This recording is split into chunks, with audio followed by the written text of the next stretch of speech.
Le chapitre 138 nous rapproche inéluctablement de la fin du récit de Hajime Isayama. En revanche, la situation finale reste encore à éclaircir. Et aujourd'hui, dans cette théorie, je vais vous faire mes prévisions pour ce qu'on pourrait avoir dans le chapitre numéro 139, qui va achever une œuvre d'une qualité magistrale. Bonjour à tous, bienvenue sur ma chaîne Le Dernier Kozuki. N'hésite pas à t'abonner si mon contenu te plaît, et sans perdre de temps, c'est parti pour ce qui sera peut-être ma dernière théorie sur ce manga déjà légendaire. Dans la continuité de la dernière page du chapitre 138, nous assistons d'une part à la fin de l'homme devenu démon, et en arrière-plan, du tout premier sourire de l'esclave millénaire.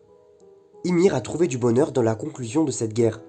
J'en viendrai même à dire qu'elle semble découvrir ce que représente l'amour.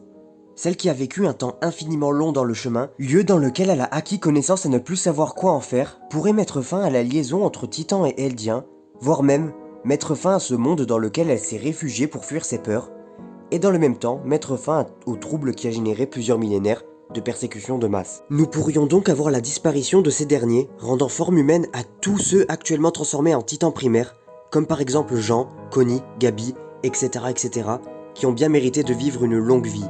D'ailleurs, ça correspondrait à merveille avec la volonté exprimée par Eren de voir ses amis vivre le plus longtemps possible.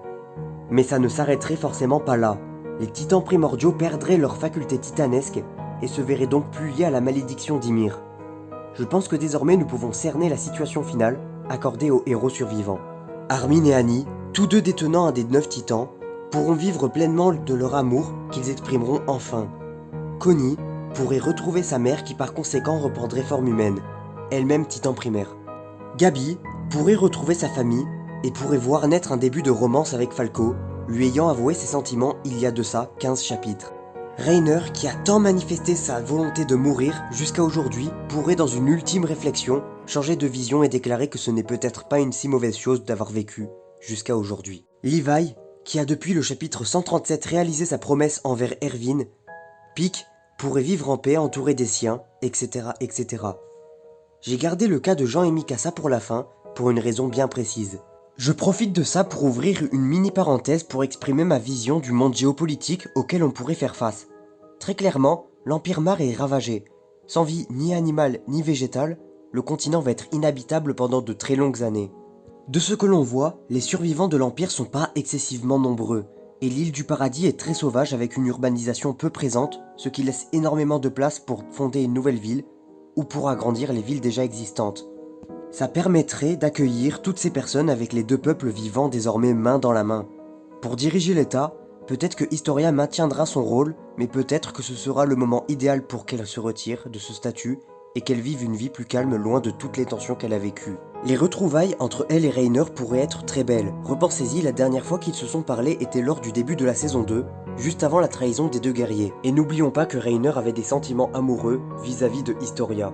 Si jamais c'est le cas, on pourrait assister à une répartition des pouvoirs beaucoup plus intéressante par rapport aux valeurs transmises dans ce manga, et qui pour moi sera sûrement le choix de Isayama. J'opterai pour assister à la formation d'une assemblée composée de plusieurs grandes figures à la fois Mar et Eldienne, comme certains membres du bataillon tel Levi, qui n'aura plus d'objectif après ça, et qui a donné son existence entière pour le bataillon.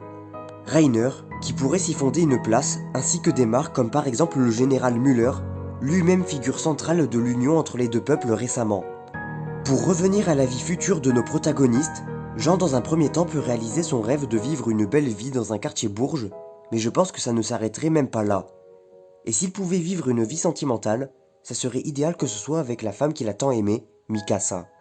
Ce serait trop tragique qu'elle vive sa vie dans la tristesse du manque d'Eren, et ce dernier lui a lui-même demandé de l'oublier. On la verrait alors jeter son écharpe et accepter les sentiments de Jean. Maintenant, ce que je tenais à relever, c'est que dans la dernière page prévue du manga, nous avons cet homme de dos que les théories ont souvent rattaché à Eren ou Grisha.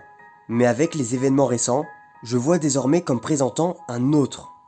Il peut sembler plausible que ce soit le fermier, mais il n'a pas eu l'impact narratif pouvant lui permettre d'occuper cette place. C'est pourquoi aujourd'hui je miserai tout sur Jean. On peut deviner une même coupe que ce dernier, dont il lui manque juste un peu de longueur, ce qui pourrait être résolu par une mini-ellipse après les événements de la bataille du chapitre 138, ainsi que des traits pouvant rappeler sa barbe sur les côtés du visage. Sans oublier le point qui est pour moi le plus important, qui est que depuis leur première rencontre, ces deux personnages entraient constamment dans une sorte de résonance, malgré leurs visions souvent opposées. Il s'agirait donc de ce personnage qui a pendant un moment été le personnage favori du mangaka. portant soit l'enfant d'Historia, symbole d'une nouvelle ère qui va s'ouvrir pour les générations à venir en dehors des conflits ethniques, comme ça a d'ailleurs pu une fois encore être symbolisé avec le bébé du chapitre 134. Ou alors, c'est son propre enfant, qu'il a eu avec peut-être Mikasa, qu'il aurait nommé justement Eren et à qui il déclarerait « Tu es libre, maintenant ».